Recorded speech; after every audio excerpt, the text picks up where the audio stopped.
गुरुरे ब्रह्मा गुरुरे विष्णु गुरुरे देवा महेश्वरा गुरु साक्षात पर ब्रह्मा तस्मै श्री गुरुवे नमः। मेरे प्यारे दोस्तों, मैं हूँ doctor Hema Pande, motivation speaker और आप सबकी दोस्त। गुरु की महिमा वही समझ सकता है जो गुरु के बिना रहा हो। सफलता के एक नए पावदान पर अगर चढ़ना है तो गोल और गुरु का होना बेहद ज़रूरी है।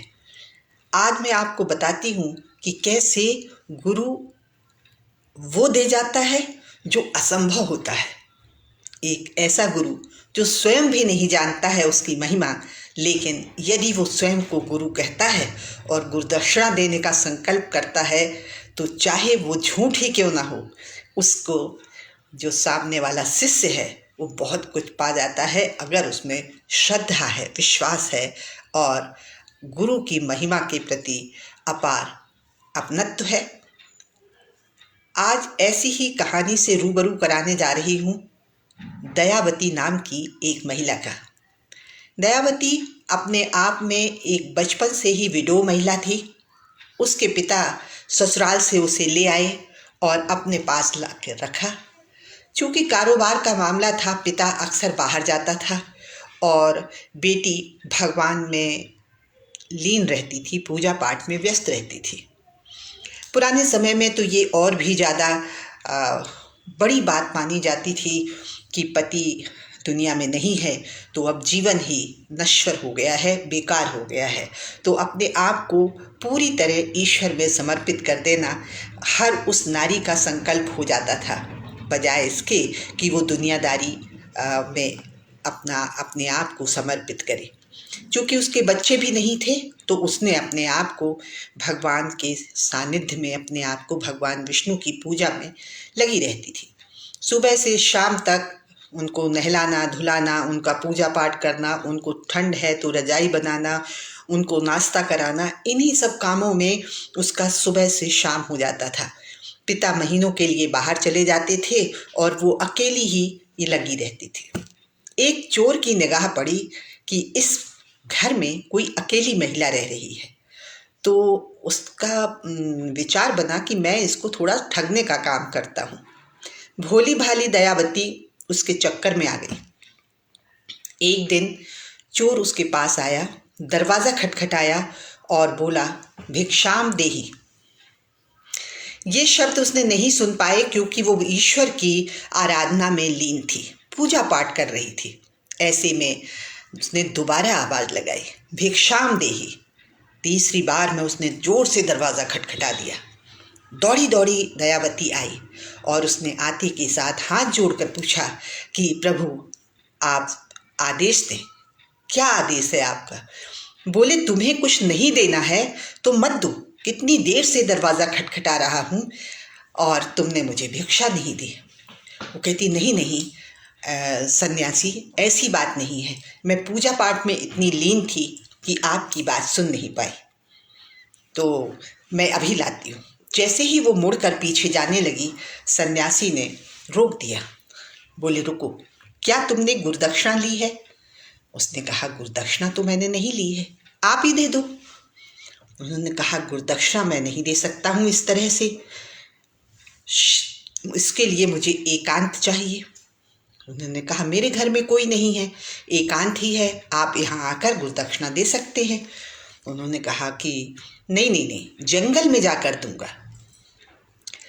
उसने कहा कि मैं तैयार हूँ, आप भिक्षा आपको लेना ही है, इसके लिए मैं आपकी हर बात मानने के लिए तैयार हूँ। तो बोले, ठीक है, तुम जितना भी तुम्हारे पास सामान है वो तुम ले लो और जंगल में चलो।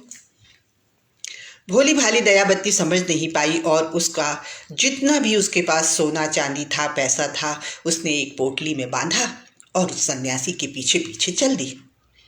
जब जंगल में पहुंचा सन्यासी तो उसने एक रस्सी से दयावती को बांध दिया एक पेड़ में।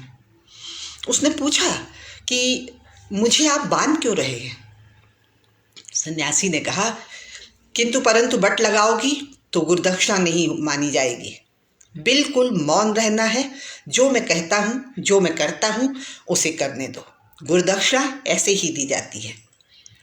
बेचारी चुपचाप मौन हो गई और उसने रस्सी से बांधा, पोटली उठाई सोने चांदी की और वहाँ से रफू चक्कर हो गया।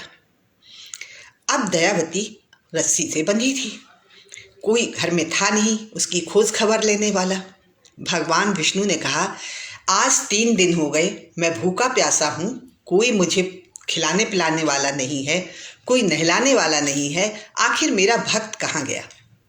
तो आपको तो पता ही है कि भगवान भक्त के गुलाम होते हैं। उन्होंने नारद को आवाहन किया। नारद भगवान प्रकट हुए। नारद से कहा, जाओ देखो मेरा भक्त है कहाँ, मैं 3 दिन से भूखा प्यासा बैठा हूँ। नारद ने अपने आत्म ज्ञान से पता कर कि दयावती तो बंधी पड़ी है। उनका प्रभु, दयावती तो एक पेड़ से बंधी हुई है। बोले, जाओ छुड़ाओ। जाके नारद मुनि आते हैं। दयावती नारद मुनि को प्रणाम करती है, लेकिन कहती है, मैं रस्सी नहीं छुड़वाऊंगी, ये मेरे गुरु मान गए हैं, जब वो आएंगे और खोलेंगे तभी मैं इसके लिए तैयार होंगे। नारद मुनि ने बहुत समझाया, लेकिन वो किसी भी तरह मानने के लिए तैयार नहीं थे। नारद मुनि वापस गए। भगवान से कहा, भगवान वो तो सुनने को तैयार ही नहीं है, कह रही है कि मेरे भक्त जब ईश्वर आएंगे, मेरे गुरु आएंगे तभी खोलेंगे। भगवान ने कहा, अच्छा मैं चलता हूँ। भगवान स्वयं आए और कहा, जिसकी तुम पूजा आराधना करती हो 24 घंटे, मैं वही हूँ, भगवान विष्णु, लाओ मैं तुम्हारी रस्सी खोल दूँ। उसने कहा, नहीं प्रभु, मैं आपको प्रणाम करती हूँ, नारद मुनि को प्रणाम करती हूँ। देखिए ये हमारे गुरु की ही महिमा है कि आप भी के दर्शन मैंने कर लिए।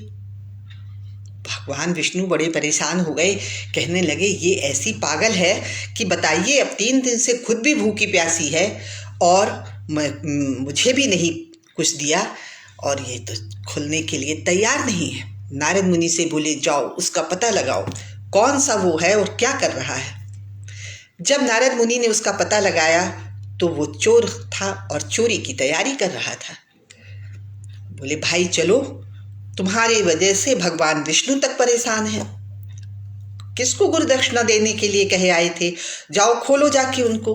उसने सोचा ये पुलिस का मामला बन गया है, जल्दी से दौड़ा दौड़ा आया और कहा, किसी को बताना मत, मैं खोल देता हूँ। जैसे ही उसने कहा और भगवान को देखा कि चतुर्भुज रूप धारण करके खड़े हुए हैं, तो वो उनके पैरों पड़ गया।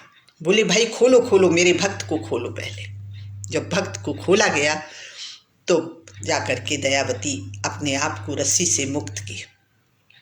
जब वो मुक्त हो गई तो हाथ जोड़कर खड़ी हुई और कहने लगी कि गुरु गोविंद दो खड़े काके लागू पाए, बलिहारी गुरु आपकी गोविंदे दिए मिलाए।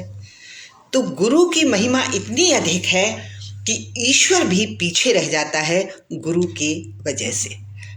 गुरु ही है जो हमें बताता है कि यही भगवान है, यही इंसान है, यही संसार है, ये गुरु ही बताता है।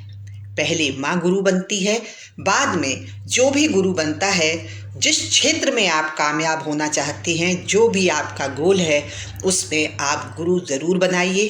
गुरु आपको वहाँ से निकालेगा जहाँ सब छोड़ देंगे, और गुरु आपको वहाँ नहीं छोड़ेगा कभी भी जहाँ पर दूसरे ने दुनिया आपको भूल जाएगी। गुरु हमेशा आपका सपोर्ट करेगा, साथ देगा।